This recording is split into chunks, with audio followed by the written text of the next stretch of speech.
en parle depuis des mois et des mois du match entre la Bloodline originale et la nouvelle Bloodline au Survivor Series War Games. Et ça fait beaucoup parler en ce moment. Et c'est bel et bien le sujet de cette vidéo d'aujourd'hui.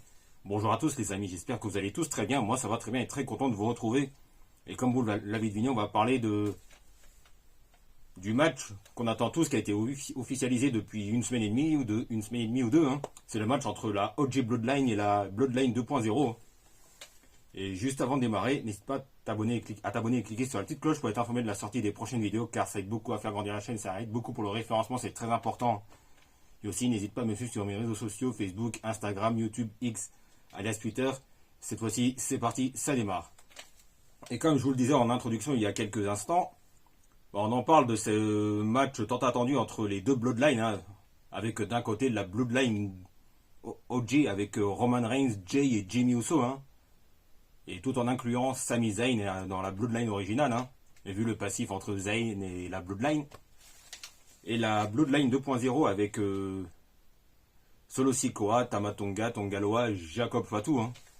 Et c'est là où j'en viens à faire cette vidéo, hein, puisque c'est un match qui fait beaucoup parler, hein, qu'on attend tous, hein, dans le Wargames match au Survivor Series. Hein, dans le 4 contre...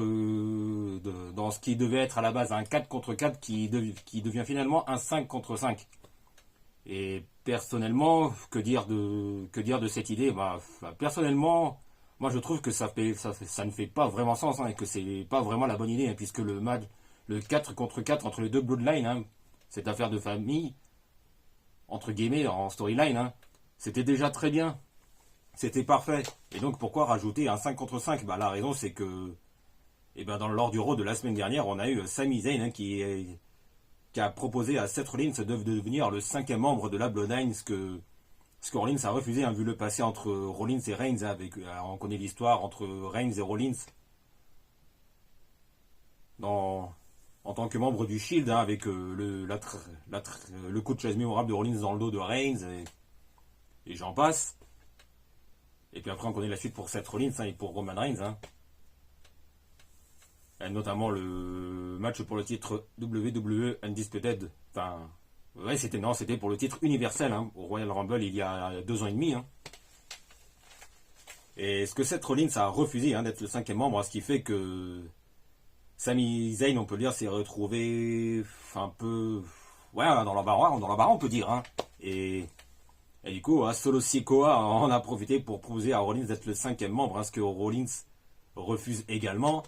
Ce qui nous a amené à cette intervention de Bronson Reed à SmackDown, hein, qui a attaqué la OG Bloodline. Hein, ce qui fait que Bronson Reed est officiellement le 5e membre de la team Bloodline 2.0, hein, au Survivor Series. Et du coup, c'est ce qui explique tout ça, hein, vu que, rappelons que Bronson Reed et Seth Rollins sont actuellement en rivalité, hein, qui est vraiment très très bonne. Hein, et j'ai adoré leur match à Crown Jewel. Et je trouve que inclure la rivalité Seth Rollins et Bronson Reed dans l'histoire de la Bloodline, je trouve que ça fait pas vraiment sens, hein, à part peut-être l'histoire, le passé entre Rollins et Reigns par rapport au Shield, hein. Et Bronson Reed, ouais, je sais pas. Ouais, ça n'a pas trop d'intérêt, hein, de l'inclure dans la Bloodline 2.0, hein. À part qu'il a des origines samoanes. Enfin, Bronson Reed est australien, mais il a des origines samoanes. Mais après, aucun lien avec la Bloodline, quoi. Donc, inclure une rivalité dans une autre, ouais, je suis pas pour cette idée-là, hein, à la base, hein. Je trouve que le 4 contre 4, c'était déjà parfait.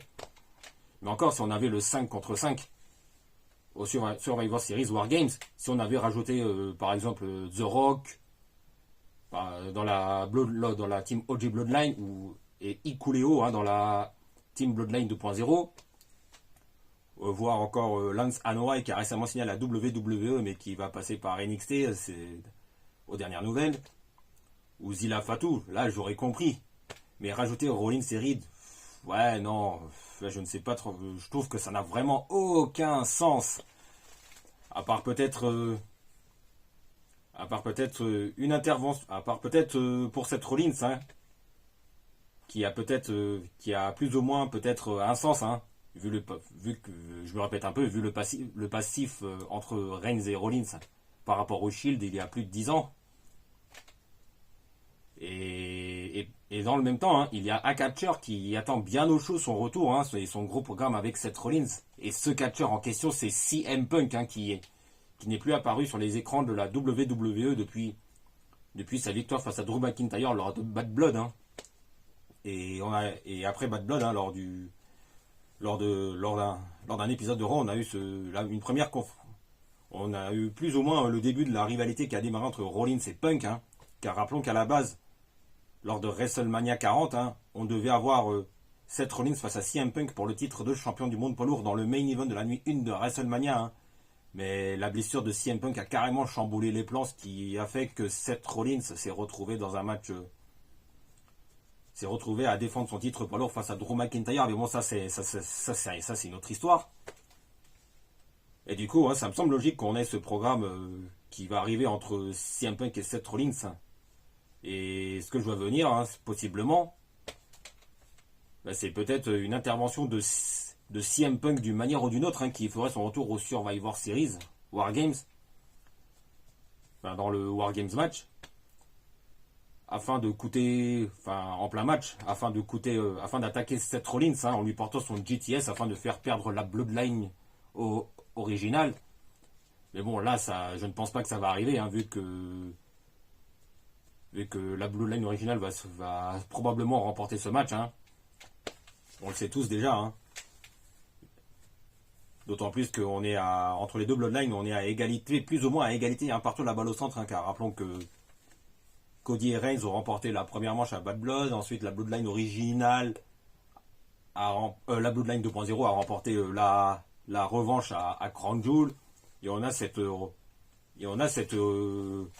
conclusion, hein, ce chapitre final, hein, qui va terminer la grosse storyline de la Bloodline. Et je vois mal la Bloodline originale perdre. Hein. Et c'est que là, on sait tous très bien que Roman Reigns, Jey Uso, Jimmy Uso et Sami Zayn, hein, vont remporter ce match, hein, et pour conclure en beauté cette storyline qui aura été incroyable jusqu'au bout, hein, de la Bloodline. Hein. Et pour en revenir à CM Punk, justement, hein, et justement, on a CM Punk qui pourrait justement aussi très très bien intervenir après le War Games match au Survivor Series, hein, après la victoire de la Bloodline originale, hein, et venir confronter Seth Rollins. Hein. Et pourquoi pas avoir un face-à-face entre Punk et Rollins après le War Games match au Survivor Series, hein, où il se défie du regard, et puis pourquoi pas voir le PLE qui se termine là-dessus, hein, sur le face-à-face entre Punk et Rollins, afin de lancer le gros programme avec un match à WrestleMania 41 l'année prochaine, hein, enfin désormais dans quelques mois maintenant, c'est dans 5-6 mois, en avril prochain. En tout cas, moi, si on a ce scénario-là, je valide à 100%. Hein. Et j'avais aussi pensé à un scénario improbable, hein, mais qui peut paraître fou, mais improbable, mais c'est que CM Punk, Seth Rollins se faisait attaquer avant les Survivor Series par on ne sait qui, hein, pour nous faire croire que c'est la Bloodline 2.0 qui a attaqué Seth Rollins, et qu'en fin de compte, au final, c'est CM Punk qui pourrait prendre sa place, qui pourrait prendre la place de Seth Rollins au tout dernier moment au Survivor Series War Games. Et après un match vraiment très très long, on pourrait pourquoi pas avoir Seth Rollins on pourrait avoir la musique du Shield qui retentit et Seth Rollins qui fait son entrée depuis le public avec la tenue du Shield, hein, et qui vient se confronter à CM Punk. Mais bon, ce scénario, j'y crois pas trop, mais on sait jamais ce qui peut arriver. Hein. Mais bon, moi je dirais que le scénario où Punk confronte Rollins après le War Games match au Survivor Series, hein, après la victoire de la Bloodline originale, je pense qu'on pourrait avoir ce scénario, hein, qui serait vraiment une excellente idée, avec Punk et Rollins qui se confrontent et qui concluent les Survivor Series. Hein. Bon voilà les amis, je crois que c'est tout pour aujourd'hui. Hein. Et en parlant de CM Punk, hein, il se peut que ce soit le sujet de la prochaine vidéo, hein, en ce qui concerne l'éventuel retour de CM Punk au Survivor Series et quel rôle il va jouer. Hein, car il y a plusieurs scénarios possibles. Et ça, ce sera probablement pour une des prochaines vidéos. Et n'oubliez pas les amis, on se retrouve très très vite.